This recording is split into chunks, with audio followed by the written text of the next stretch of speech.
What up, my freaks? RuinusInsight here with part 7 of my Total War Warhammer 3 Elspeth von Draken Immortal Empires campaign.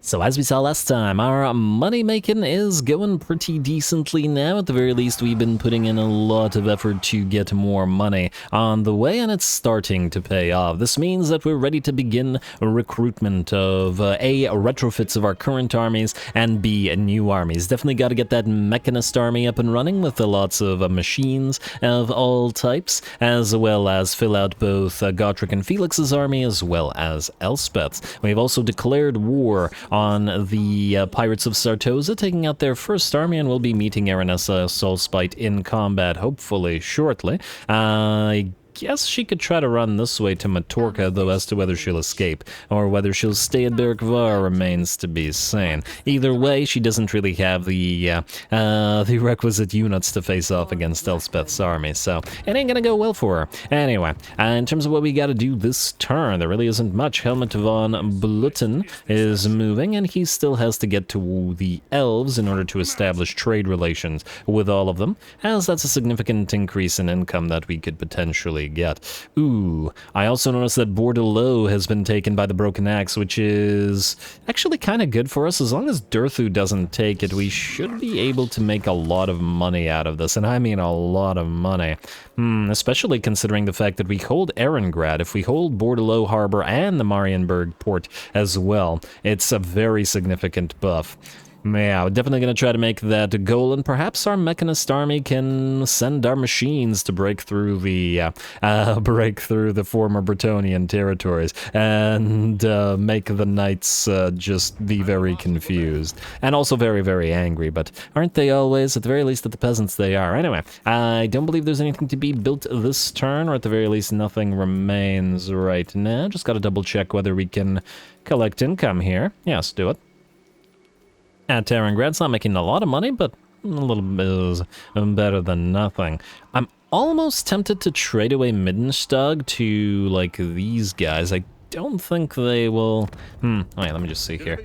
Oh, they don't like our Confederation penalty, but frankly neither does Reichland, but Reichland already kind of likes us.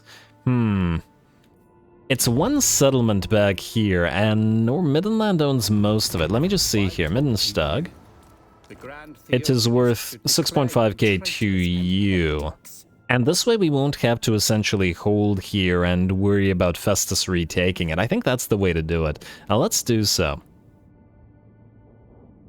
Like so, this will keep this guy happier with us, and at the same time give us some money back, which we can use for more stuff. Alright, and in fact, let's just spend that money immediately. I know I said there was nothing to build, but that doesn't necessarily mean because there was nothing to build so much as we didn't have the money for it. Go for the lumberyard in Tempelhof, why not? Get that up to tier 3. Anything else that will give us money this turn? Well, there's the stuff at Dietershofen. I'm disinclined to invest in it right now because Wulfric will come for it soon, and if we can't build up the defenses there, then it won't work too well. Speaking of Wulfric, I do have to wonder whether he'll try to attack us here at Erengrad. But we should be able to hold, but just in case we shouldn't, let us level up this fella. Let's get you Survivalist. I'm not sure we're going to keep you as the lord of this army, but, well, for now. And at the very least, I don't know what exactly is going to be in your army. The Mechanist guy has to be in a Mechanist army, so not in this army either. And you know what? Maybe you hold on to your points until you get the Master of Ballistics up and running. Gotrek and Felix, you're trying to get to Helping Hand, and I believe you have only Elf Slayer. Do you want Elf Slayer? Oh, why not? Why not? Even though we're trying to get... you know what? No, hold off on it. I mean, it's only when fighting elves, and the missile block chance, frankly, isn't that big of a deal. Let's get to your rank 12 as well. Alright, that was a waste of time. Let's skip the rest of this, and let's get to the end turn. Let's see what Aranessa does, as well as the rest of the enemies, and get more units on the field. While the turn is ending, it looks like once again we did reach the engagement threshold, so we'll be doing an hour-long episode for this episode, and the offer still stands: 350 likes and 50 comments, and the next episode shall be an hour long as well. Aranessa did in fact run the heck out of there, though I don't know where. I know not where, I should say. We can't quite see to Matorka, but, well, there's nobody at Berikvar, so we may as well take Berikvar and then trade it to our dwarfen friends. Auto-resolve this. Basically nothing out of that, but occupy it. And I imagine we should be able to get Bruckner on the field this episode, right? We've got, yeah, only about 300 kills to make with our cavalry left, and that's very much achievable. Alright, these guys are building... Oh, there she is. Oh, she sailed. Okay, that was smart. Unless... Well, you know what? I'm willing to bet that Black Buckthorn won't attack her. If this was us, if this was our faction, and we were in march stance right beside, or full speed stance, or right beside one of these rogue armies, the rogue army would absolutely declare war and attack us. But since this is another AI, I'm willing to bet they won't. Yeah, there's a plague there, which means I really don't want to move Elspeth out there. These Skaven plagues are going to be quite the irritant. And, oh, this is all Skaven territory, and the Bloody Hands have been destroyed by Skarbrand. Ooh, I'd love to knock Skarbrand down a peg, and with that Carmine Dragon Breath. Yeah, alright, well, there's certainly potential for that while we're down here. Alberic, I will get to you to recruiting in a second. Let's see what else we've got going. Wulfric has either been defeated or has otherwise abandoned Castle Alexandrinov, though I guess the problem here is that there are plenty more Norscan armies nearby. Hopefully the various armies of our Kislevite friends can handle themselves here, though we should probably try to take Prague for them and then transfer it to them. Although, and maybe a little bit later. For now, take the Silent, because it's right there, and then move back and then heal up in Erengrad. We're probably going to have to post you in Dietershafen for a while as well. I'll resolve this.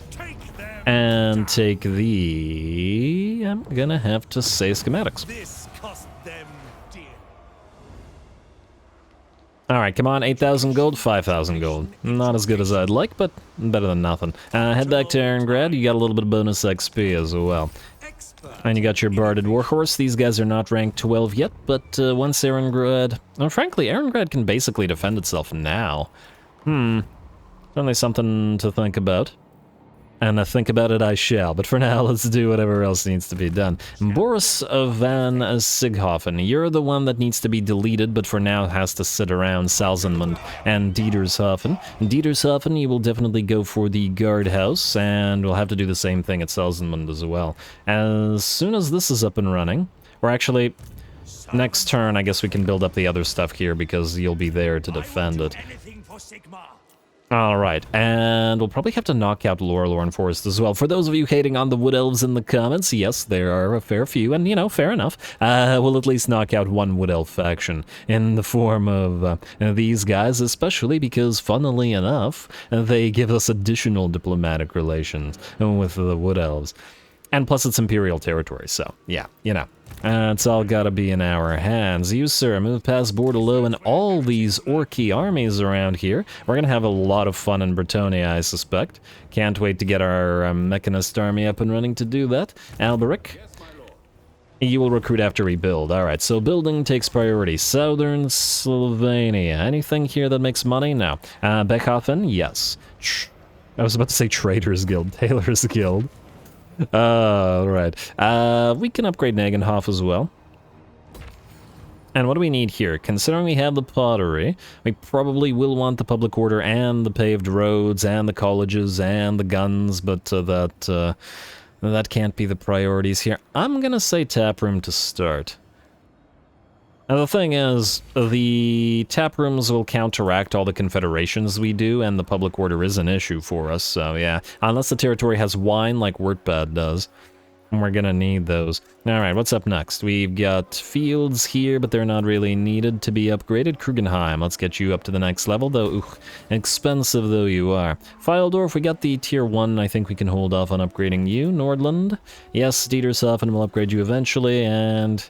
Forest of Gloom, and... fine, you know what, we'll just upgrade you too.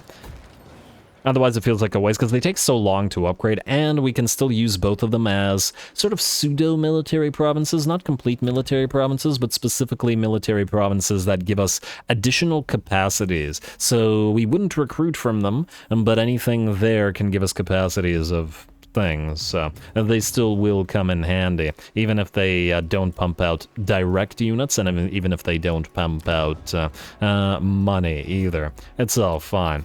Alright, that looks good to me, and we still have money remaining for additional recruits. Now the question is, what do we need to recruit? Wait, Nuln? I would like to get halberdiers or possibly greatswords. I feel like Gotrek and Felix will want some melee troops in their army, wouldn't they? Yeah. Alright, let's, okay, how do we do this? Fairly expensive in the Knights of the Black Rose. Could put some of them into their army, just to get some more cavalry, just for fun. Plus, we could watch them cinematically charge and stuff. And their army could be a little bit more eclectic, doesn't have to be of the same type. Let's wait until next turn to switch to the city. And then, yeah, okay, I got it. I know what we're doing. Let's start with some great cannons, simply because we don't have hellstorms and other fancy stuff as yet. We will need more war wagons in the mortar variety and other stuff from here, but I guess we can wait on that. And yeah, we can give them some Hawkland long rifles to function as their range units. We'll probably be building 2 armies at the same time, and then have another lord essentially ferry those troops over. Alright, that decision's been made. Let's see what else we got here. Anybody want to be friends? Reichland and the Great Orthodoxy.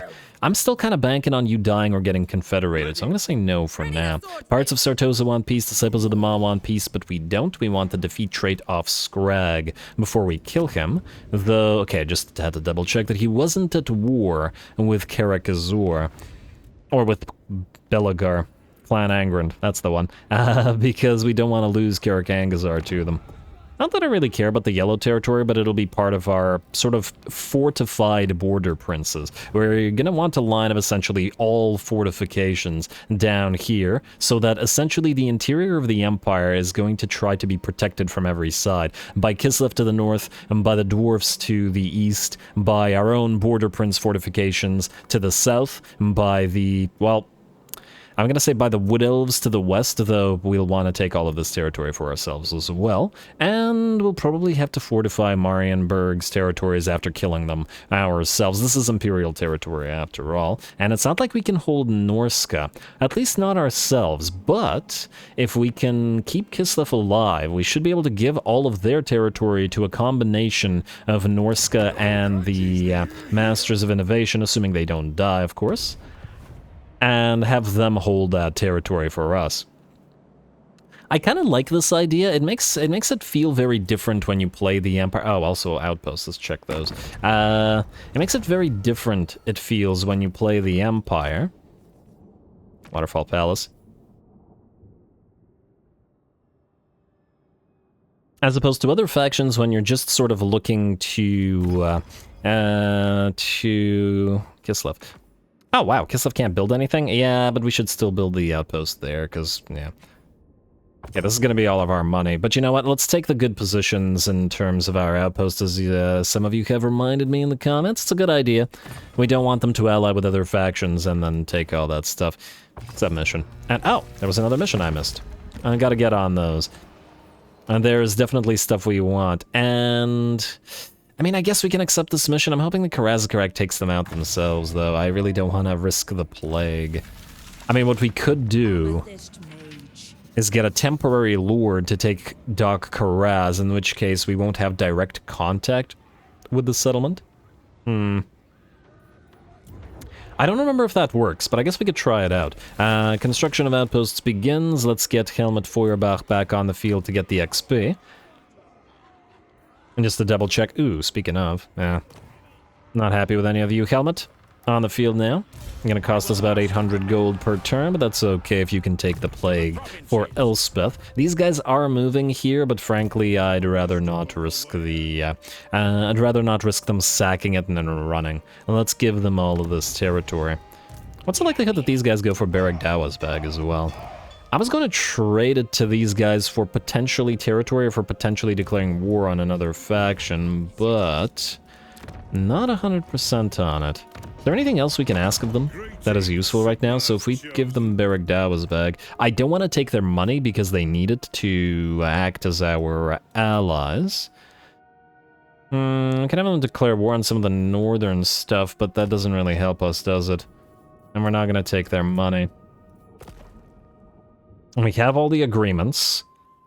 I really feel like there should be a little bit like a... There should be like a broker agreement or give vision of another faction. You know what I mean? Like a broker... broker vision with another faction, or broker trade relations with another faction. Something with a little bit more use. But anyway, I guess we'll hold off on Berag for now. And if we lose it, these guys will retake it, I'm sure. Anyway, let's end the turn. Stelton is going to keep asking us for alliances of various kinds, but, well, he'll have to deal with it on his own for now. And are you going to run? Are you going to fight? What are you going to do? Looks like nothing to me. Alright, so, faction destroyed top knots, mission aborted Targwalon. I forgot what mission they had for us, but I guess it doesn't really matter. Krugenheim receives plague. Where is Krugenheim? Oh no. Weapon strength, speed, melee attack, and Festus is coming for Krugenheim. Well, damn. Okay, you, sir. You were supposed to just be recruiting, but since Festus is here... At least the Beast of Nurgle is very badly damaged. Is he suffering attrition? Yeah, we're gonna have to summon a temporary lord there. Alright, someone receives plague, constructor for you. Ready for duty, Theoderic Gosser. Alright, well, sir. Assuming that there is no other good lord that we will really want to get on the field, which I don't see one of. And then again, Constructor Zintler is level 6. We could level him up a little bit more. Just that he won't be able to fight on the level of Theoderic Gosser. But we could keep leveling him. He is our builder after all. Alright, fine. Constructor Zintler on the field. Perhaps Festus is just running from these guys. Alright, so here's what we'll do. They might try to go for this, but they will fail. Emperor's Wrath. Alright, and that's the only thing that we're going to get here. Oh, the reason I wanted to do that was to start getting the cooldown up and running for this particular state troop, as it will be valuable to us to be able to get the next one. Then we're going to upgrade the city here, and that's basically going to be all of our cash, and the barracks to get the great swords availability. And then we're going to switch out to state troop levy for additional recruitment cost reduction, and the additional, well, space for troop recruitment. Knights of the Black Rose, you will be recruited shortly. Let's get another unit of Hawkland long rifles. And then what else can we recruit here? Oh, basically nothing, because we don't have the money for it. Alright, fine, just the Hawkland long rifles for now. Elspeth, can you get us money? You have some orcs that you could fight, and oh, there's actually a fairly decent garrison at Dog Karaz. Alright, we can make use of that. Nah, you see, the dwarfs actually backed off. They were going for Dog Karaz, but now they're not. Rude. Alright, Helmet, you're gonna fight, sir. And I guess this will be a broken cinematic, but, well, it's just a pile of orcs I think we can deal. You can go right here. And decisive defeat, go figure. Is this a minor settlement? Yes, indeed it is. Alright. Huh. I wonder how that'll look for Elspeth's army. Guess we're about to find out. Elspeth, go right here. And encamp yourself. Just for the additional leadership and melee defense. Then we'll upgrade you and your army. You have Artillery Master. Well, we currently have Knights of the Black Rose in here. I'm not entirely sure they'll stay in this army at the end of the day, so let's hold off on that. We will, however, want to get Mentor for Elspeth as well. Obviously, we'll be leveling up our other lords, and the more we spam that, the better. Then, what are we missing here? Also, we got most of the good stuff. You rarely fight in melee, so I don't really care about the melee defenses, but, you know, on the rare occasions that you do, it's get you hard to hit. What about you, sir? You don't need all-terrain vehicles, especially now that there are 2 of you. Although, if we move the other guy out of this army, we might. Let's get you increased mobility, though, so that we don't ever lose mobility. Alright, let's move this. We'll do the fight.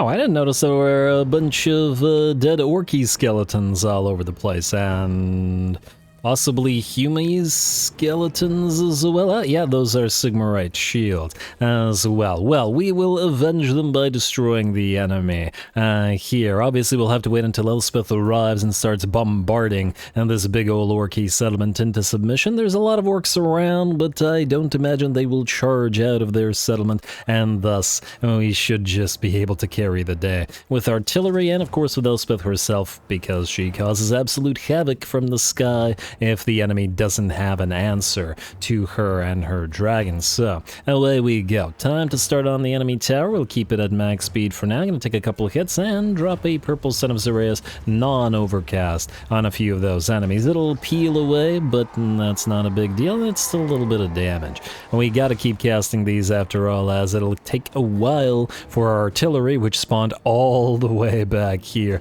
to very, very slowly trudge their way to where they're in range. Fortunately, there's towers to knock down and enemies to annoy, so we'll keep that up. Alright, tower 1 is down. Here comes purple Son of Xeraeus and number 2, and if these guys are going to stick together in this manner, we'll just keep dropping spells on them. Alright, and they're going to be in pretty bad shape. This purple sun at least moved back to the enemy. Going to get that Carmine Dragon Breath down on the enemy lord. Follow it up with a Spirit Leech, though the Dragon Breath, did surprisingly, shockingly, I should say, little damage, only about 10 to 15% off the enemy HP. I find that the Dragon Breath works really well against the bigger targets, bigger lords and lords on mounts, but against tiny targets like this, it seems that their hitbox is too small and it ends up missing a lot. Not entirely sure, but that does seem to be what's happening. Anyway, Elspeth will back away, but part ways with another purple Son of Xeraeus, who will mow down a few more of those enemy orcs and gobos. I think that the desync has actually caused those nasty skulkers to get hit, which didn't get hit originally, which is more damage for Elspeth. Nice. Up to 28k, and we've got more Spirit Leeches going for the enemy lord as well. Unless because of the desync, the enemy lord should be dead, but isn't. Not entirely sure, but we can speed it back up while we get into formation. And I do believe at least our long rifles should be able to range some of the enemies from here. There we go. Set up and fire. Who needs Giselles when we have our own long rifles? I mean, the Giselles are probably still better, but nonetheless, they're nice to have. Oh, it looks like the barricade will block the rest of their shots, but not to worry. As soon as our cannons eventually get here, we'll be able to knock them out. Elspeth's still taking hits from the enemy Vindictive Glares, but she has actually only 11% spell resistance. 26 ward save as well, though, so that's something. Alright, well, the Hawkland long rifles are surprisingly, despite the fact that they're on this hill back there, are not really able to fire too well over the enemy blockers. Just getting a few hits in there, but that's alright, as the rest of our artillery have arrived on the field, and the Sunmaker, together with the regular Hellstorm, should be doing tons of damage here. And there we go, that barricade or platform in that particular case goes down easy. The enemy lord taking additional Spirit Leeches and should be out of the picture sooner rather than later, as Elspeth continues to annoy those orcs around her. The goblin archers have been destroyed, and looks like getting at least a few shots into the orc boys back here now.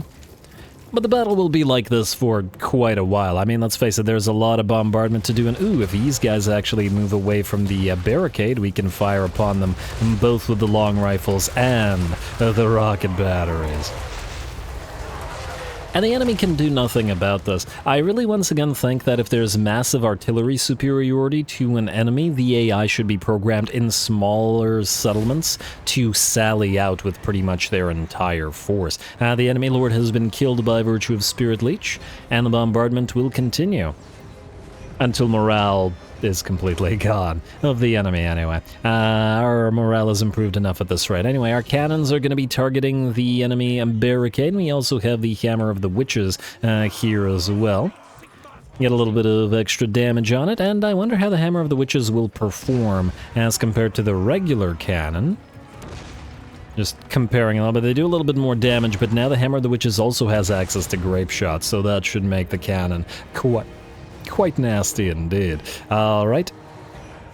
Elspeth has nearly knocked down the next tower and is now going for that Orc Shaman, since the Gabo Great Shaman is done, and no more Vindictive Glares, but there is Gaze of Mork potential. Well, we're going to make sure that that potential is gone as well. Maybe get another Carmine Dragon Breath on the enemy Orc if we can manage it, with another Spirit Leech as well. And the enemy is trying to annoy Elspeth with a little bit of Error Boy and Goblin Archer fire, but let's face it, she can just regenerate out of it, even without the Seed of Rebirth, or whatever that item was, that we replaced with the Talisman of...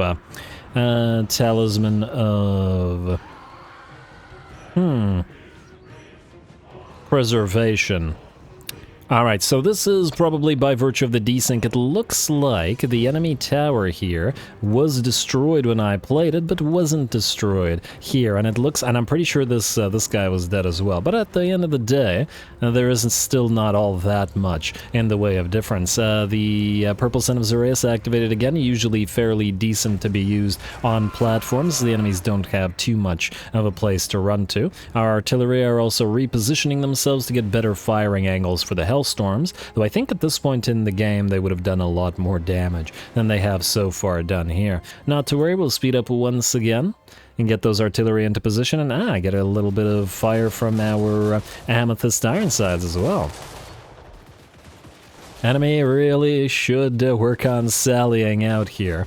Although, admittedly, they'll just run into the guns. But if they were to blob up for their entire settlement's worth of units and head out of every entrance, they might be able to get around us. Who knows? Anyway, continue firing, especially now that that barricade is gone. The Hawkland long rifles are dishing out plenty of damage to those enemy Orc boys running around. And getting a few shots from our regular Ironsides by the looks of it. Ooh, some trolls moving in. Ooh, they definitely didn't do this when I played it, but it looks like they gave up on that idea as well fairly quickly as they routed. Nice. Alright, enemies still have some units remaining. Another tower for Elspeth to knock down, but our artillery will soon be in range once more. And keep on sniping. How's that ammunition on the long rifles there? They don't have a crazy amount of kills, but they have done plenty of damage at nearly 11k. More so than the cannons, but less so. Actually about on par with the Sunmaker, which admittedly is quite nice indeed. Alright, well, you guys just keep on sniping. The cannons are going to help you out, of course, with regular cannon fire, as the grape shots are not going to be able to range the enemy from here, but that's just fine. The Hellstorm rocket batteries are here for that. And I was thinking about whether we should get Elspeth some Hellblaster volley guns, but we can simply just get the new steam tank variants with the volley guns instead, and that way we'll have various types of artillery pieces, and yet still steam tanks. Alright, very nice, and we're gonna get a few more shots from our artillery there. Still have not taken any damage or any losses, but yeah, these types of settlement battles are destined to look like this, essentially. I'll do them here and there on occasion, but more likely than not, I'll probably auto-resolve a fair few of these. Just because they're always going to be very, very similar, with us obliterating the enemy with artillery and with Elspeth's spell work. And here we go, another Purple Son of Zoraeus dropped down upon a unit of Orc Arrow Boys. The Purple Sun will peel away from this place, but will dish it out enough damage that it's not a huge deal. Alright, artillery will continue to fire. Let's speed it up a little bit, as I imagine the battle will be ours relatively soon. Elspeth gonna attack another tower. I'm still kind of salty that the desync caused that one to survive. Oh, and it'll cause this one to survive as well. Go figure. Alright, another unit moved up and got pretty much instantly destroyed. Elspeth gonna hover around and drop a few more Spirit Leeches on the Black Orc boss here. Not to worry, we'll have other battles. In fact, plenty of other battles in this particular episode. So this won't be the only one. Alright, and a Carmine Dragon Breath on those Stone Trolls brings them down to about half HP with a little bit of combination of the Fate of Biuna, while the Spirit Leeches continue to drop upon the enemy Lord, or Hero rather. I'm hoping to drop every Lord and Hero available to make sure that the enemy suffers additional morale shocks, and hopefully force the chain route. Once again, since we're sort of playing Elspeth's battles a little bit differently than the other armies, since she has her desyncs. And ooh, nice cannon shot. Did that actually kill off the enemy Lord or the enemy Black Orc Big Boss? It looks like it did, and only the Night Goblin Shaman will remain. Anyway, as I was saying, was since we're playing Elspeth's battles in such a way where we don't directly control our army, we kind of have to be careful about the way we do it. Otherwise, if it wasn't the case, I would have simply moved in our gun line into the enemy settlement as well. But in this case, we can do so. Fortunately, though, it looks like the enemy faction, settlement, whatever, army is in pretty darn bad shape, and regardless of desync, they should be routing shortly. And desync or not, there we go, the battle is ours. Desync or not, it still happens exactly the same way, as we don't directly order our units, and thus they don't do that stupid thing where they move towards enemies that are in completely different locations. Certainly found a way around the bug, even if it's not perfect.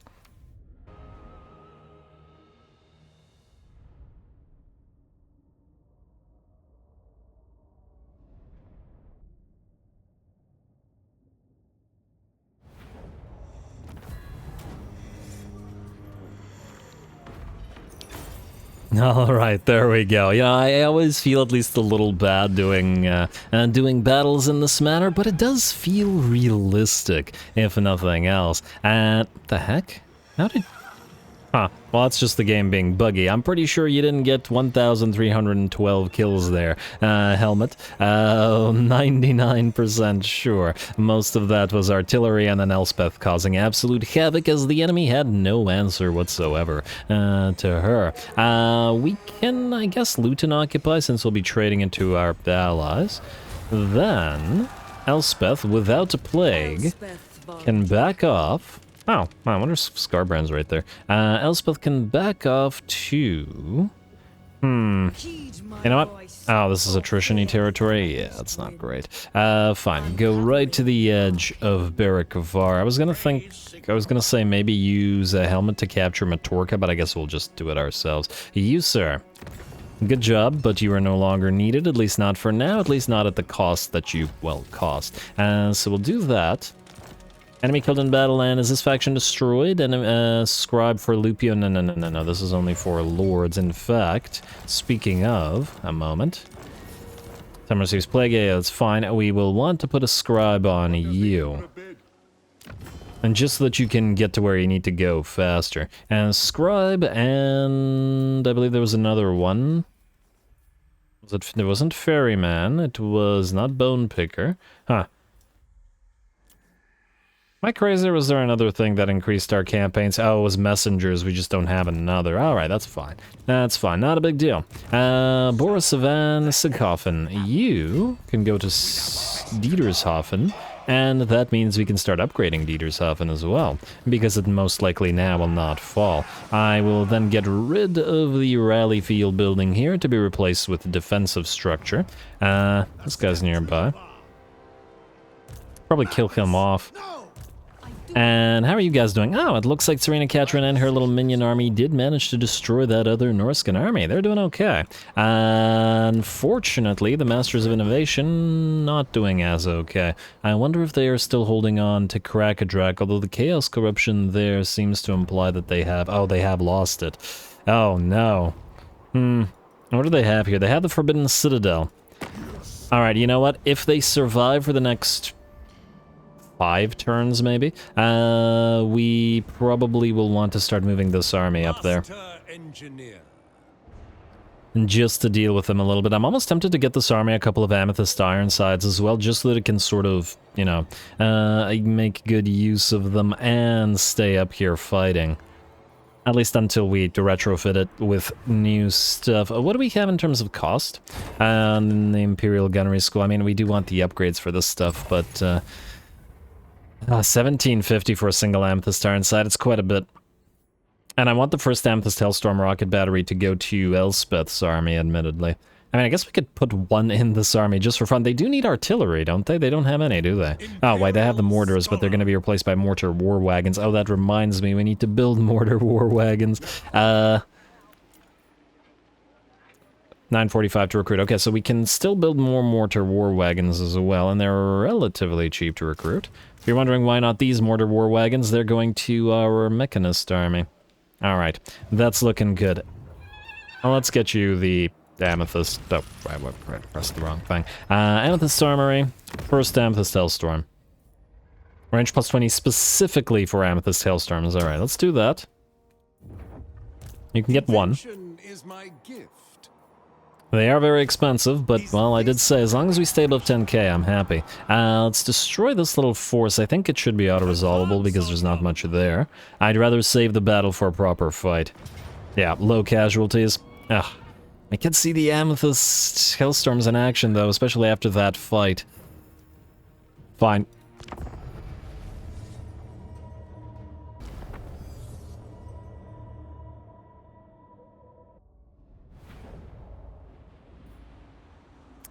Alright, well folks, unfortunately it looks like this battle got another desync, but what can you do? At the end of the day, it's not a big deal, and on top of that, it's a relatively small battle, or at the very least small enough as to the point that we can probably still get plenty of good shots of the fight without actually having to worry about said desync. So let's set up, and we'll try to get some of those cinematic shots in, and on top of all that, we've got 2 more battles coming in later this episode, so we got more where that came from. Not to worry. Anyway, setup will go like so. We'll keep you guys all the way back here. The enemy can run towards us with all that infantry while being harassed by our Amethyst outright.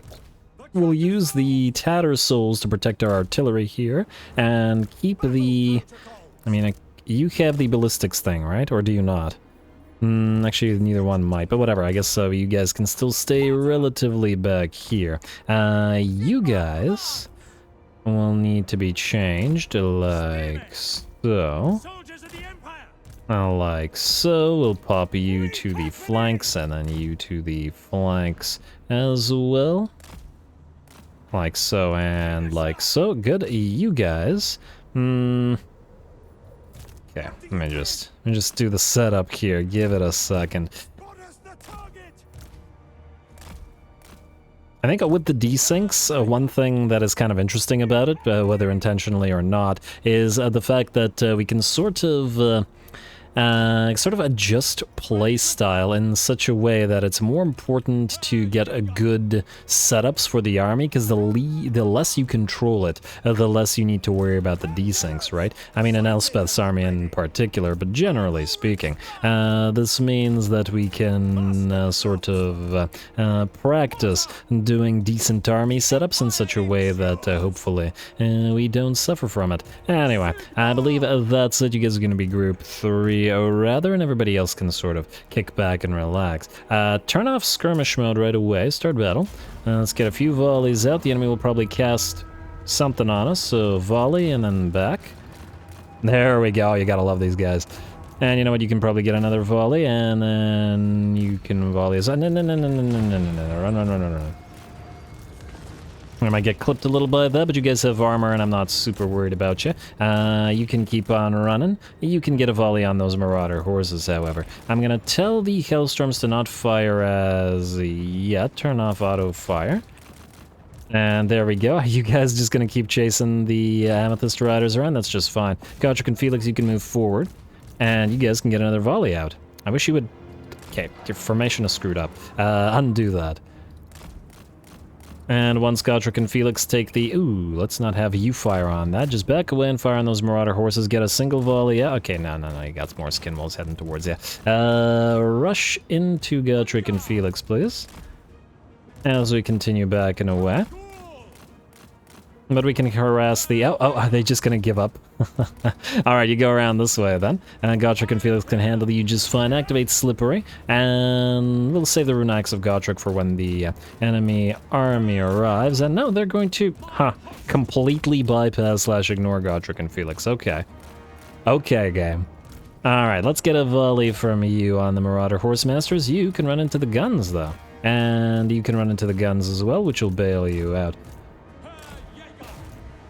Alright, you guys move forward, and there we go. Let's try not to gun down our own units, but otherwise we should be fine. Alright, these guys are ignoring us now. How's our Vortex battery? Yeah, it's still firing. Ooh, alright, I want to see a few of those Vortexes hit. Let's ignore what's happening with our army for now, and hopefully we don't get hit there. Let's see those mini Vortexes. Okay, well, they didn't... they didn't actually hit the enemy army that time. Oh well. The next one, I'm sure, will do so, though. Right, you guys are now safe. Gotrek and Felix still moving towards this, and the guns still working on them. We got our Free Company militia helping out as well. I want to see a few of these hit. There we go. Switch targets now, and mortars. You can switch targets as well. All of you can activate your regular fire at will. Skinwolves, still alive, if barely so. Alright, you guys go and harass the enemy army. You guys... Oh, I forgot to undo the skirmish mode. Although the Norscan Warhounds probably don't do enough armor piercing to actually threaten these guys, to be fair. Alright, who are we targeting with our artillery? And that's a nice volley, and then back away. We will also want to back the swordsman unit up now and replace it with the Free Company militia. Now that it's damaged, other Free Company militia take the flank. You guys move around again to start or continue harassing the enemy army. You guys get another volley out there, and keep on firing. Biggest blob needs the mini vortexes, so target the biggest blob if you would. Get another volley in there, and watch out for the skinwolves charging you, so back off after that's done. Alright, Norscan Warhounds, I can probably volley into them once. Alright, this one looks like it's gonna hit. Yes, yes, yes, yeah, there we go. There we go. I'd love to see this in combination with the regular Purple Son of Xeraeus, because I think it would look cool. But at the same time, I have to wonder whether the hits from those are less armor, or not armor, have less, whatchamacallit, explosive damage than the regular Hellstorm rocket batteries do. I'm not 100% sure on it, it just feels like their explosions don't seem to do as much damage, though I could be wrong. Alright, Gotrek, activate your stuff. Let's get a few more volleys in. You guys can back off and then fire into those marauders, please. Make sure that the spell doesn't hit you. Got clipped by it a little bit, but not so bad. Alright, Free Companies, stay on the flanks here and protect our units, and the rest of this is looking pretty good. Alright, enemies are going to charge us again. We can move back with Gotrek and Felix. Let's have the mortars target this darn range unit, as the anti-large kind of concerns me. And I will have all the artillery do it. Handgunners, forward, forward, forward. That's an overcast Searing Doom. Certainly don't want to get hit by that. I'm a bit delayed for that now, but whatever. Free Company militia forward, and other Free Company militia forward. Always be ready to annoy. Alright, let's get another shot of that volley from the... there we go, right into the middle of the enemy formation now. Beautiful. That does look like it causes absolute havoc after the initial impact, which is why it makes me think that the initial impact probably now has less explosive damage than the other thing. Anyway, it looks like the battle is pretty much ours, just a few enemy units remaining. Handgunners, please stop killing off our Free Company militia. Oh. There we go. And let's get a little bit of slow-mo action so that we can watch a few of our units hit. Let's get one or two more volleys into, let's say, this blob, just to see it. And I don't remember whether we have to chase or not, but nonetheless. Alright, not Free Company, and I see somebody chucking grenades at you. I assume that was the engineer.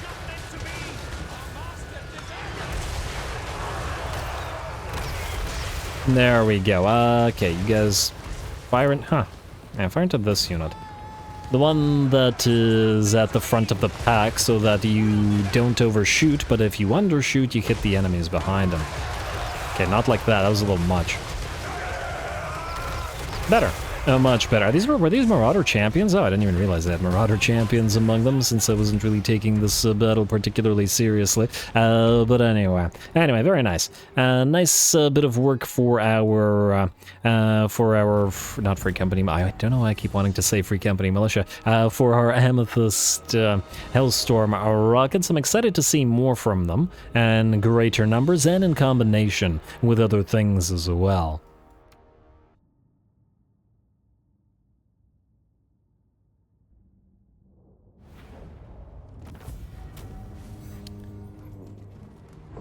Alright, there we go. An interesting little fight, though I have to wonder, is the Amethyst Hellstorm rocket battery actually better than the regular rocket battery? Because just off of that battle alone, it felt a little bit more like a side grade than a direct upgrade. At least to me. I imagine that it's better against armored units, but with the limitation on the number of Amethyst Order units that we have per army, I have to wonder whether it's better to have an Amethyst Outrider or an Amethyst Ironside, which is a massive upgrade to a regular Ironside as opposed to a subgrade, over an Amethyst Hellstorm rocket battery as opposed to a regular. It does also have magical damage though, so against demonic factions it should be considerably more powerful as well. So there is that consider, and probably if the enemy isn't sufficiently big enough of a blob, this might do better due to those vortexes staying behind. We have seen the ludicrous effectiveness of the magma cannons after all, and any effect that stays behind is very, very bad for the AI. Anyway, we've got ourselves no schematics as an additional reward. We can praise Sigmar for a little bit of HP, or we can pardon the captives. And I think since we're probably returning to Erengrad for now, we'll pardon said captives. This army will back away once more, and we'll chase them down and destroy them with another quick little auto resolve. At the very least, plenty of XP for Mr. Aaron Pfeiffer and, pardon the captives again, and for Gotrek and Felix. Are you able to return to Erengrad from here? No, you are not. We could land in Alexandrinov. That should enable us to heal, but it won't enable us to set sail again. And it'll also cost us a lot of movement. So I'm not entirely sure. But I guess we could just walk over back to Erengrad until we get the reinforcements we needed. Fine. I'll land here and stay there. Maybe I should have stayed in regular formation, but we have Castle Alexandrinov beside us, so we should be fine. You're still looking into getting to level 12, and you two are level 11, so you're fine as you are. We do get a little bit more money for our trouble, and we did spend it on some expensive things, so let's double check the buildings again. Aha! For example, you, sir, Tailor's Guild. Only the one, but, well, better than none. You will also build some stuff. Probably not the tavern here. We can't build the road thing for more money. Meaning we'll probably have to build something that gives us additional capacity here. The foundry does give us capacity and research rate, so we'll probably want these everywhere, but we do want warrior priests, of which we have currently none. Either way, it's not a decision that has to be made for this particular turn, as we are, at the time, busy. Do we want to trade this stuff to the... to the dwarfs immediately? We might. Not the full province if we do. Does it collect any income? Basically none, and it'll rebel if we let it. Let's just trade it away from them. Give them Beric Dewo's Bag and Dog Karez.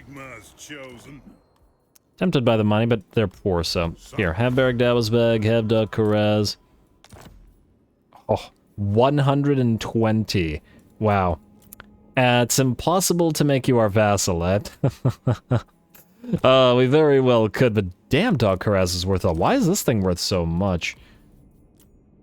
There's only something to spend this on, but alas, there is not, so you can just have it. At least they'll really, well, they'll really like us a lot, though the factions that hate them will really dislike us. They were, let's face it, always gonna. Beric Var will still look to rebel, so you can have Beric Var as well. Like so, and it's worth way less than Dog Karez. Interesting. Maybe it's because these guys were targeting Dog Karez, so it increased the value there. I feel like they should do a thing where you get more allegiance with a faction when you when you gift them stuff, right? Makes sense to me. Morr Scion Slayer. Oh, Morr Scion Slayer, there we go. Gotta keep these missions up and running, and let's give them Beric Var now. Now then, Manlin.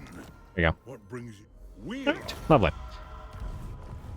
And we still suffer no attrition here. We can go into channeling stance because I should have done that from the get-go. There we go.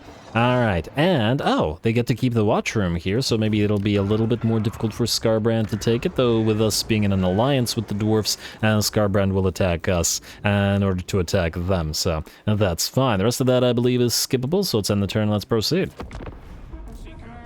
Oh, I forgot about you. Well, keep on finding those elves for us. I guess you can do so over the next turn, and at least you found Everus. Well, sometimes they're a little bit more difficult to deal with than some of the other factions, depending. Pirates of Sartosa wants peace. No. No purpose to it for us at the current time, and we're good to go. Alright, let's move you immediately, lest I forget. Missile resistance and armor for cavalry units, that'll be nice. And these guys, let's see, grow your forces, recruit new units, we're working on it. Others search for the Nemesis Crown. Oh. Well, we know where it is, it's just that we don't have an army that we can send here, and we can't teleport there. Well, I mean, we can't, we sort of can teleport there. But Elspeth is busy right now, so if we do, we'll teleport there later. Let's take Matorka for now. I see... Huh. Oh, Aranessa has... Okay, that's fine. We'll attack Aranessa afterwards. Damn, I was hoping to kill off Azag ourselves. Oh well. Let's take Matorka. Repair it. Yeah, keep collecting the income here. We'll still end up fortifying, really hoping these plagues don't transfer to us. Also, what happened out here? I take it that Festus's army was destroyed by Ostland's army? Well, they still have a force out there somewhere, just don't know where it is. Alright, well, you'll keep the Emperor's Wrath around it for... Okay, let's not get that plague, though. Alright, here's what we'll do. We'll transfer units to you, including the Emperor's Wrath, and we'll send it up north, and just hope that Festus has run away. Also, we need to double-check Confederation again this turn, so we should most definitely do so. Quick deal, what do we have here? Lauren wants to be friends. I see none of the elves want a trade agreement as yet, but I'm sure that'll change. No new Confeds. That's a shame as well. Great Orthodoxy, Averland, and Reichland are the only ones that want defensive alliances. Very close to it on the northern provinces, though they're not doing so well out there either. But I guess that's their problem. Hopefully they send a few caravans our way for a little bit extra cash. I wonder whether Aranessa will stay here at Karakangazar and try to take it, even with Elspeth threatening to destroy her main stack. I guess we'll find out. Alright, let's get everybody moving. Albert, okay, you're gonna move last. Alright, these guys are still around. Let's keep the Kislevites doing their thing. You can return to Erengrad briefly until we're ready to get you up and running. Salzenman, definitely get those basic walls up and running, and you might as well upgrade the town as well, so that you can make us a little bit of money while you hold the north. What is this? It is a Remnants of Battle. Go here, grab that for whatever cash it gives us, and then return to Dietershafen. I'll resolve this. Post-victory, kill off a swordsman, don't care. Two swordsmen, still don't care. Sorry, swordsman. Take the money, since we'll be recruiting this turn as well, even if it ain't that much cash. And give us 8k, trade tariffs, coachman, 5k again. Okay, fine. I live to serve the Emperor. And hopefully there isn't another stack that can reach us here at the same time, because this army is hurt now. I guess we'll have to see. Maybe I shouldn't have lost those swordsmen after all. You can have Emperor's Finest just in case. I'm still probably not going to keep this I get hold the line. You know what? I lied. Hold the line and Grand Hammer of Sigmar. Probably still not going to keep this lord, but for now he is useful to hold that territory. Alright. Anybody else need moving? And doesn't look like it. What we do need to do is keep checking engineers for more Hawkland long rifle buffs, and no. Doesn't look like it for you. You're not good and you're not good. Let's check master engineers. No, nothing new. And, well, we got a tough archlector. Is tough better than cunning is the question. I really like that poison on those guys, though. We should have gotten that guy in after all. And everybody else is fine. Alright. You, sir. Let's try to figure this out. What needs to go to you? At the very least, well, I guess we don't technically have to figure it out this turn. You have switched to State Troop Levy, meaning we can do 1, 2, 3, 4 Knights of the Black Cross. Huh! State Troop Levy didn't decrease the... and didn't decrease the construction cost. Interesting. I guess it only applies to the settlement and the Gardens of Morr in their own territory. Ah, well, I was hoping to reduce it even further. That didn't quite work out, but what can you do? Alright, we'll start building those. For Gotrik's army, we'll transfer, like, all of this to them. And that should be more or less fine. And then we'll start on our Mechanist army as well. Alright, just gotta be careful about dropping below 10k again. Yes, it's somewhat an arbitrary number, but I find it to be a decent number to keep stuff coming. Slaneshi giggle. Let's see. Ordnance canisters give us recruitment reduction cost for artillery, but it's the upkeep reduction for artillery. That's really nice. And we don't have any luminarchs yet. We really want rifled barrels. I'm still inclined to say trained marksmen. We are proud in the Empire. We're using a lot of guns after all. And we'll continue to do so, and especially now that they all have explosive bullets. Even though the explosive damage is tiny, it's absolutely tiny, but it should still be a pretty decent upgrade. Anyway, I've already checked diplomacy, so I don't need to spam that again. Let's end the turn. Tempted by Death's Timekeeper, but there's also potential battles here. Let's end the turn, let's see. Alright, Exiles of Khorne, Ice Core, Disciples of Melkrad. No, you are not Mr. Scrag. I might just wipe these guys out, because who knows when Scrag will return. Carl, Defensive Alliance, how about Confederation instead? That's 20. Not so bad. And Aranessa stays here. Huh. I wonder... if we attack her, will it put us in the zone of control of Karak Angazar? I guess it doesn't matter because she sacked it again. And I don't think that she can escape. No. Oh, what the heck did I just do? Get back in the army. Oh, damn it. Alright, well, that's one misclick. And that screws this army over. Get out of the army. And then you attack without this guy. Oh, and he was a pretty important aspect of this army, but nonetheless we have to knock Aranessa's army down. That's what happens when you get too excited. What do we need to upgrade? We will still probably use some steam tanks and landships in this army, so Mighty Forge will be a decent thing to do. I think we should probably max out the Lure of Death for Elspeth. And we'll still have a decent amount of... okay, you know what? Get her Sigmar's Award first. We'll still have a decent amount of points remaining. You have increased mobility, luckily. You know, just get that because it's going to bother me. Let's get your restock because they're both going to bother me. Attack Aranessa, she's going to run. We'll get Lupio back in the army afterwards. This army is rather weak. I mean, there's a lot of mortars, but our artillery will be able to outrange them and thus destroy them. This is one of those situations where we can't really control the army. Oh, this Frostfire Gem was on the other guy. Alright, fine. You get the Frostfire Gem now. Yeah, we'll still fight it. Why not?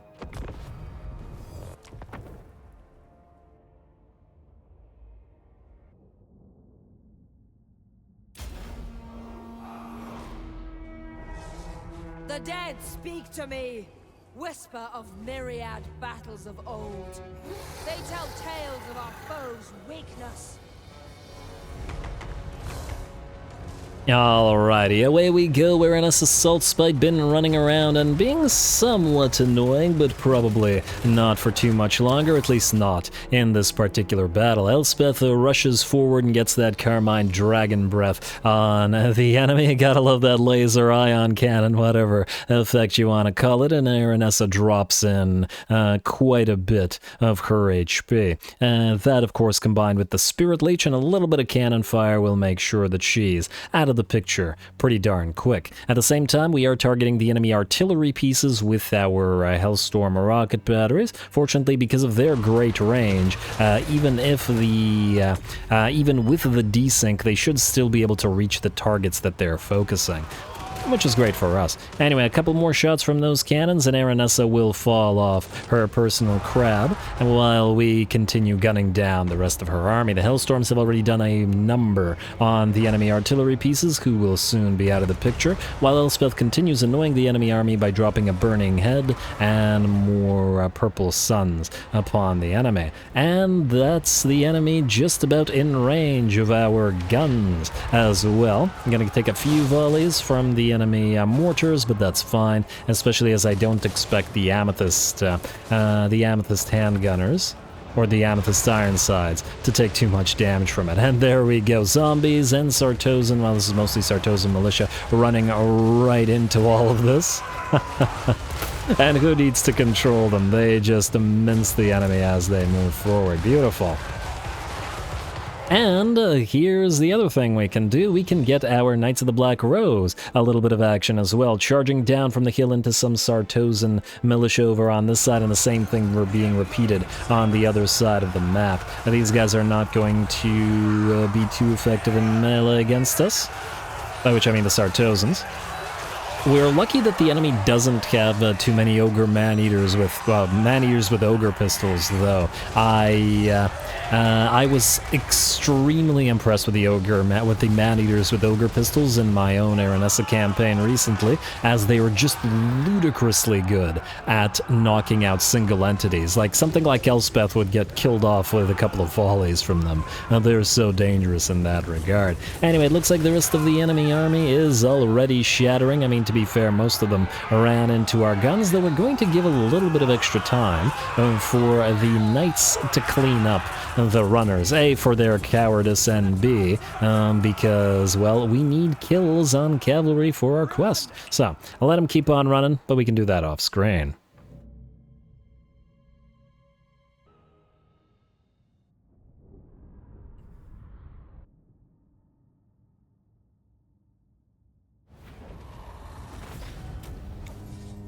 Alright, very nice, and the other reason I wanted to fight that battle was to try to get as many kills as possible on our cavalry, and I think that should have given us enough to get Bruckner on the field, or at the very least, his quest completed, assuming that this version, or this completion of this aspect of his quests completes his recruitment. Pardon captives 940, army replenish 6%, and schematics 500. Yeah, let's take that. Not too bad. Very tempted by Karakangazar. And, oh, let's just kill off you as well. The dead will rise, though not for long. And there we go, 9 schematics. Let's take the tiny bit of replenishment for this. And yes, Theodore Bruckner. Oh, and he spawns right where Elspeth is. Fantastic. Income from sacking settlements and passive ability regeneration fighting at sea. Not super useful for Elspeth, but, well.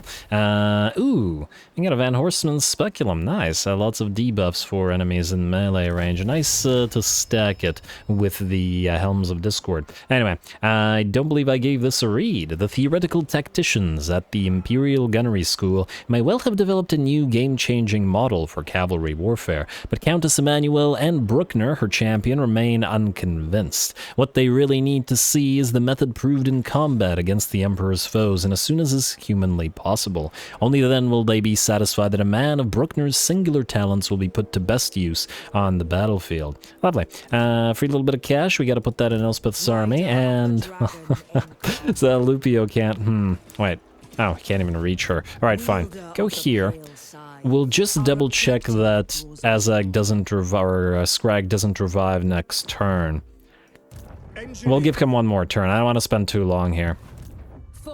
We can channel while we wait, as we do need the extra money. Ooh, wait, is the channeling better here? One's a magic -10 either way. Oh well. Can you rejoin this army or not? Because you've already left and rejoined. It might say no. Yeah, it'll say no. Alright, fine. What do we need to get rid of here? At the end of the day, I mean, I really like the Sigmar Sons, but I think they're better off being used in an army that will actually buff them, and Elspeth is never gonna get Emperor's Finest, which should buff them, yes? Sigmar Sons are right there, yeah, so we'll let them go. And we'll join Bruckner into her army next turn, mostly so that he and the other end, so that he doesn't isn't between the other engineers. I would like to take a look at what he does, though. Titan Headsman gives us a debuff hex, melee defense, and speed reduction, which is nice. Passive ability, fearsome combatant, leadership reduction for the enemy. Cooldown reduction for his Titan Headsman ability. We've got unknown origins, casualty punishment rate for him personally, as well as ward save. And Alpha Griff gives him buffs for Demigryph Knights. Well, that's interesting. Alright, well then, we will use Demigryph Knights in Elspeth's army then. I guess the question will be how many. It'll be all guns and then a few Demigryph Knights to make use of the fact that Bruckner buffs them. I guess we will replace the Knights of the Black Rose in this army with Demigryphs, and to be fair, the Knights of the Black Rose will have their own dedicated stack, where there will be lots of them. So, that also makes sense. Charge bonus increase for the army will also benefit the Demigryphs, which is nice. Also, can you do anything? Assault the garrison, hero wounded 8%. Yeah, I'm not risking that. Not worth it. Alright, you guys stay here. Beautiful. Absolutely beautiful. Took a long time to get him on the field, but he's here now. Next up... Oh, Festus, you little... Damn it. I thought he got killed by Ostland. Alright, fine. You're going back to Krugenheim. I guess he didn't want to attack it with the Emperor's Wrath there. And this guy's still just chasing him around, isn't he?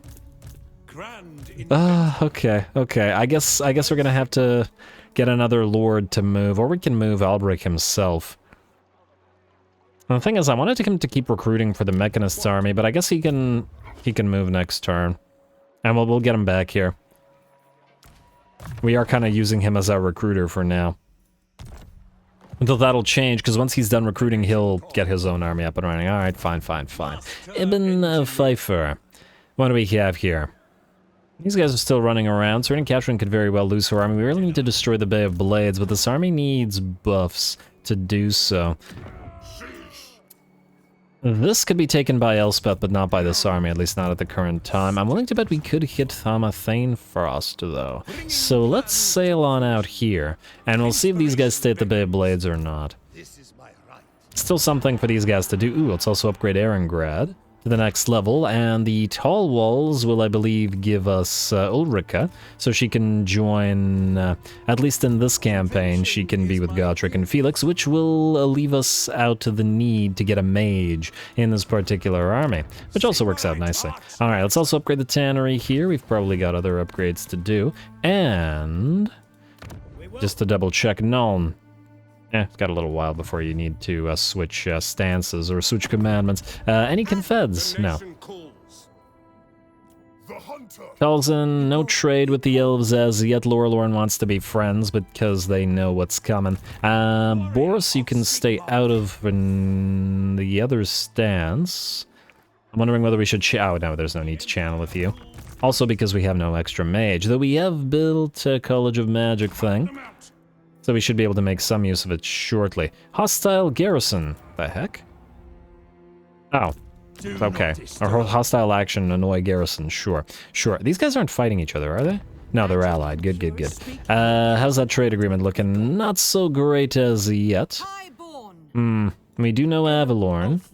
Your best. Yeah, we need to acquire some more trade goods in order to actually get the trade agreement up and running with these guys. Maybe what we'll want to do is join some wars that they're currently fighting in order to try to get, you know, friendly relations up and running with at least one of the factions. Yvrus seems to be the easiest.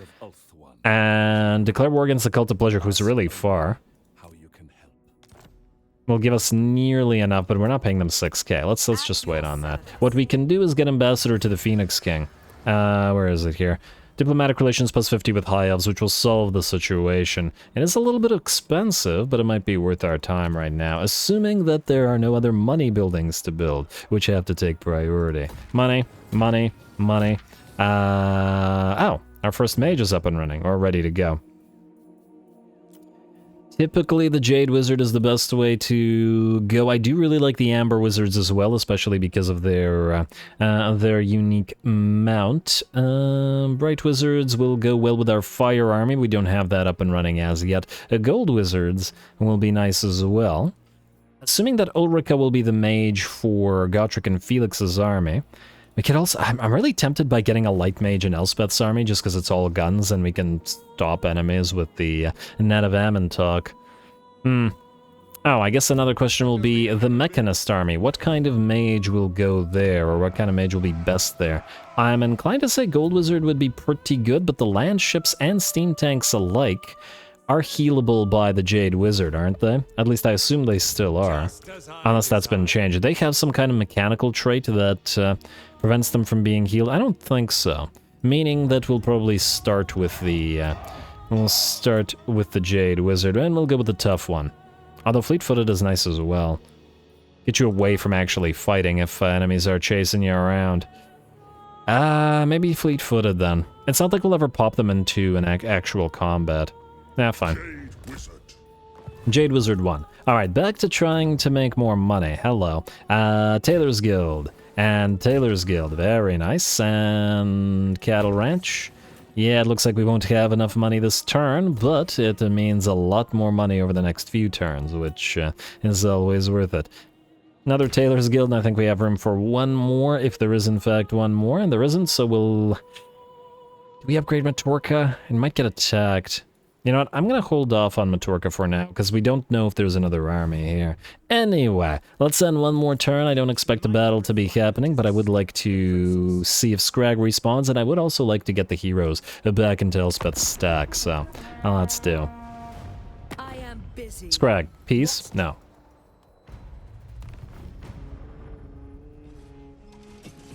Will he... Oh, no, he didn't revive. And what, he didn't get a lord up and running either? He did nothing.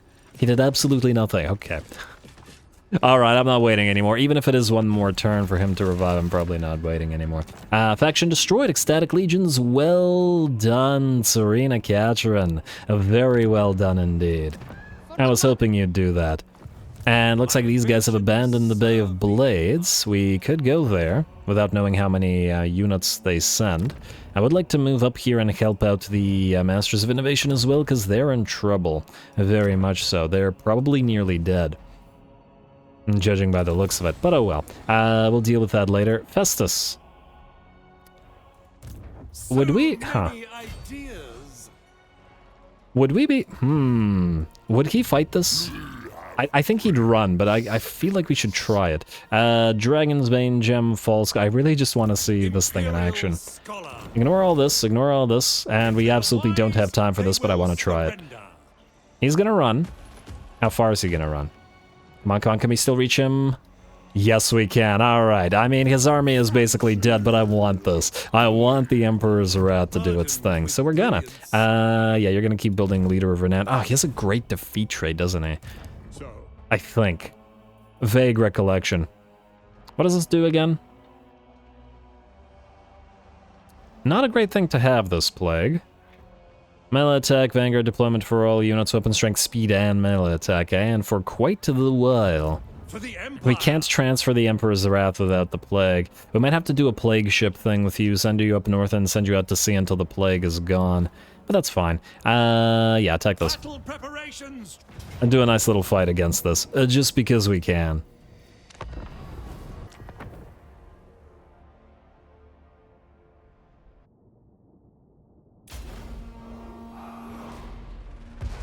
Be thankful for my unrivaled leadership, for we shall emerge victorious this day! Alrighty, here we go. Our first steam tank, the Emperor's Wrath, which as I recall was removed from SFO and replaced by, I don't remember what, but I remember being sad I couldn't build it. But anyway, the Emperor's Wrath will begin the battle by trying to target Festus, though to be fair, as he is moving with the rest of his formation, that cannon should be able to hit other things, even if it misses him. I'm gonna have to see just how accurate this thing is. Get a few marauders done. Festus still hasn't taken a hit from that cannon.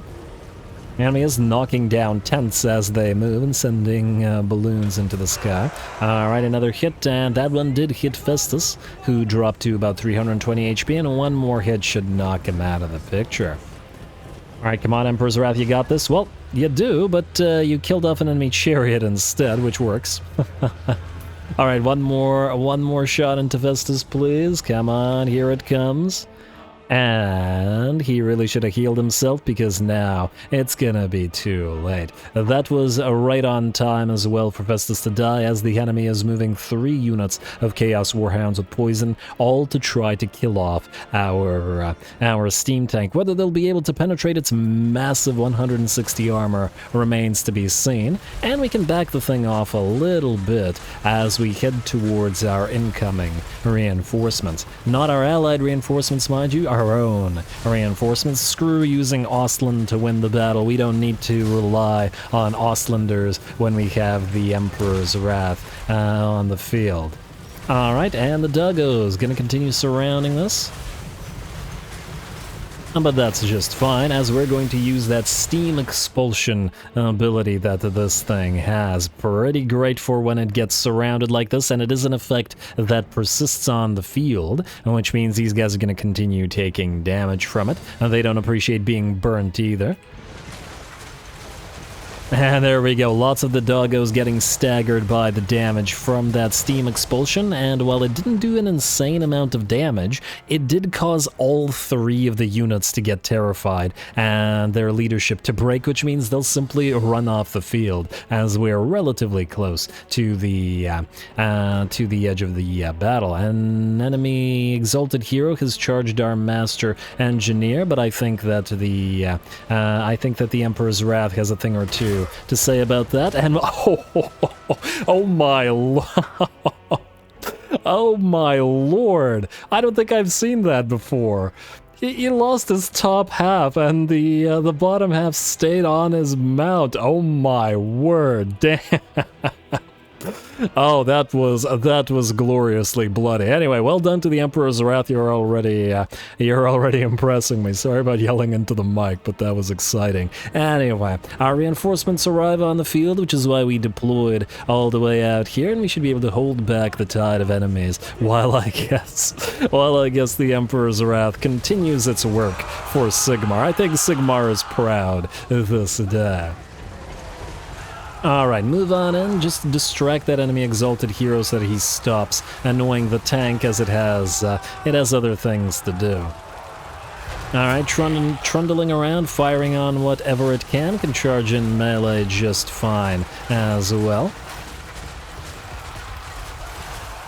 And this is the steam tank's show, so we're probably going to continue focusing it. And even with the Nurglings attacking, it can still fire its main gun into the back line of these Pestigors here.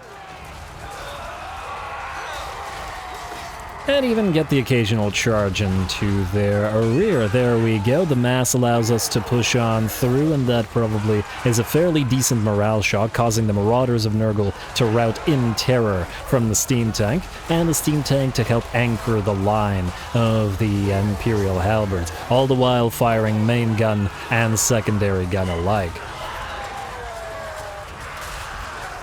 Very, very nice. Pestigors are moving on out of there. The battle is nearly ours. Our state troops have surrounded whatever units exist on the left flank here, and while they're in an enemy while the enemy is blobbed up and surrounded, our crossbows and handgunners shoot them all in the center. The Emperor's Wrath gives chase to the enemy, but there's hardly a need to do it much longer, as the balance of power shifts to about 95% in our favor.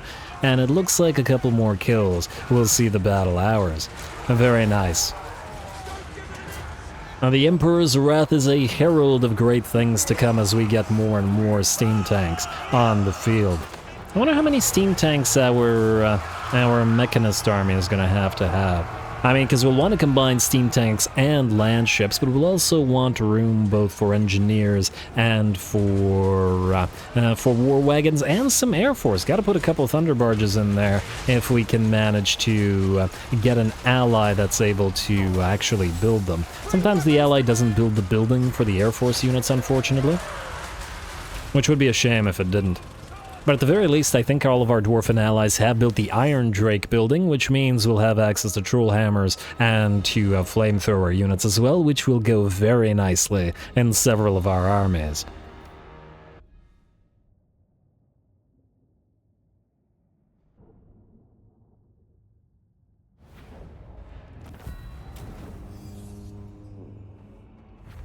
Alright, there we go, and plenty of damage on the Emperor's Wrath. Our first steam tank has a great debut, and I expect great things from this one, and all the other steam tanks are likely to have. Better yet, Festus is now out, or at the very least his army is now out and no longer can threaten Krugenheim. I'm tempted to build walls here because it seems like, look, Festus is at war with all of these factions and bypasses them all to go for us. I expect that since he's done it once, he'll probably do so again, so we'll have to be ready. Anyway, with that, we are very much out of time. Lovely defeat trait for Constructor Zintler, who, with the defeat trait, may not always be a constructor, and he is getting levels as well. Next time, we continue recruiting to retrofit Ibn Pfeiffer's army, and I guess destroy Scragg's faction for good. We should also probably pop you and you into this army, and there we go. We'll do our best to get a nice battle and try out Bruckner on the battlefield as well, though he is at level 1. I'm sure being an Elspeth's army, he'll rack up those levels relatively quickly. And we'll also try to, well, since most of this stuff is going into our Gotrek and Felix army, we'll start making our Mechanist army to start sending it towards Bretonnian territories. Otherwise, the orcs have been doing a number on them, and we don't really want the orcs destroying all the wood elves lest they take these territories and then start annoying us by jumping over the wood elves in the same way that Festus is targeting us despite being surrounded by other enemies. Anyway, more Elspeth to come, so stay tuned. Don't forget to leave those likes and comments below, especially the threshold for the hour-long episode. All glory to the algorithm. And thanks for watching.